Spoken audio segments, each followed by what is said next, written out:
سابق صدرنشین شیعہ وقف بورڈ اتر پردیش ملون وسیم رضوی کی جانب سے شان رسالت میں گستاخی کیے جانے کے بعد ملک بھر کے مسلمانوں نے پرزور الفاظ میں اس کے بیان اور اس کی جانب سے لکھی گئی کتاب کی مذمت کرتے ہوئے اسے فوری گرفتار کرنے کا مطالبہ کیا ہے۔ آل انڈیا صوفی علماء کونسل کے سربراہ صوفی خیر الدین نے وسیم رضوی کو خارج اسلام قرار دیتے ہوئے شان رسالت میں گستاخی کرنے پر سخت سزا دینے کا مطالبہ کیا ہے۔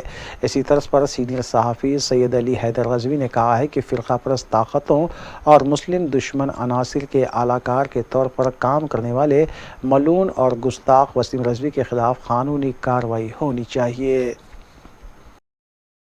ہمارے ملک ہندوستان میں ایک ملعون اور جس کو ہم انسانوں میں بھی شمار کرنا انسانیت کی توہین سمجھتے ہیں، وہ اپنے نام کے ساتھ سید اور رضوی بھی لگاتا ہے۔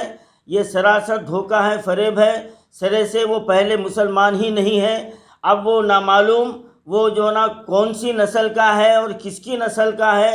آج وہ ہماری قرآن مجید کے تعلق سے وہ گستاخی کرتا آیا ہے۔ 26 آیتوں کو حذف کرنے کے لیے سپریم کورٹ میں درخواست بھی دیا، اور لیکن یہ ہمارے ہندوستان کے عوام کی یہ بدنصیبی ہے، یہ بدبختی ہے کہ ہماری مرکزی سرکار ایسوں کے خلاف شکنجہ کسنے میں ناکام ہو چکی ہے۔ ایسے فرقہ پرستوں کو، ایسے قوم دشمن عناصر کو یہ کھلی چھوٹ دے رکھی ہے کہ وہ کسی بھی طبقے کے خلاف زہر اگلتے رہے، ان کے خلاف کارروائی نہیں ہوتی۔ اگر یہی کوئی کام اگر کوئی مسلمانوں میں سے کرتا تو آج ہماری گودی میڈیا واویلا مچاتی اور ہماری مرکزی سرکار اس کو کبھی کے اندر ڈال دیتی۔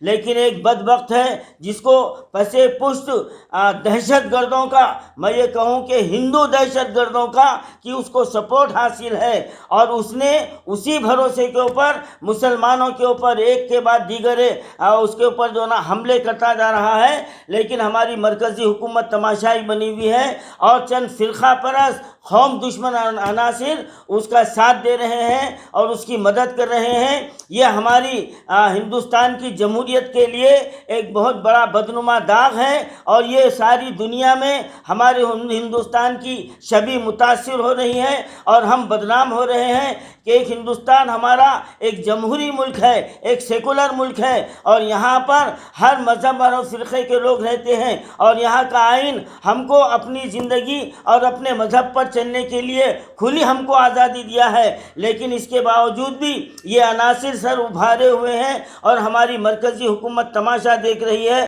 یہ مسلمانوں کی بدقسمتی ہے کہ ہم ایک ایسے شخص کے متعلق گفتگو کرنا چاہ رہے ہیں جو عرف عام میں مسلمان اور شیعہ کہلاتا ہے، اور امام رضا علیہ السلام کی خانوادے سے ہے، رضوی ہے۔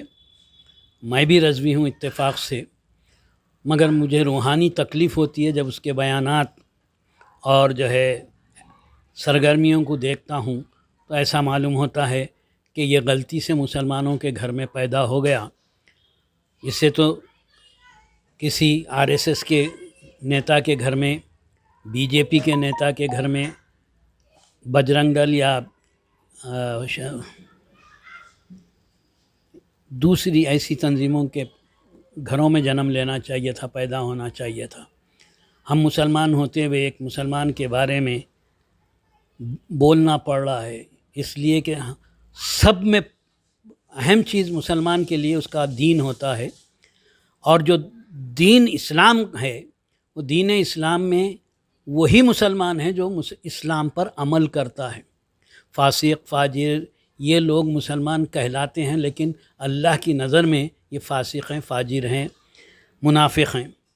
اب آپ نسیم رضوی کو ان تمام کیٹیگری میں رکھ سکتے ہیں۔ یہ منافق بھی ہے، اور فاسق و فاجر بھی ہے، کاذب بھی ہے، سنیں، اور یہ دین سے پھر گیا ہے، ملحد ہو چکا ہے۔ اگر اسلامی مملکت ہوتی ہندوستان میں تو یہ واجب القتل ہے شریعت کے اعتبار سے، اس کا قتل کیا جانا چاہیے، لازم ہے۔ اس کے اوپر فتویٰ ہے اس سے پہلے جیسا کہ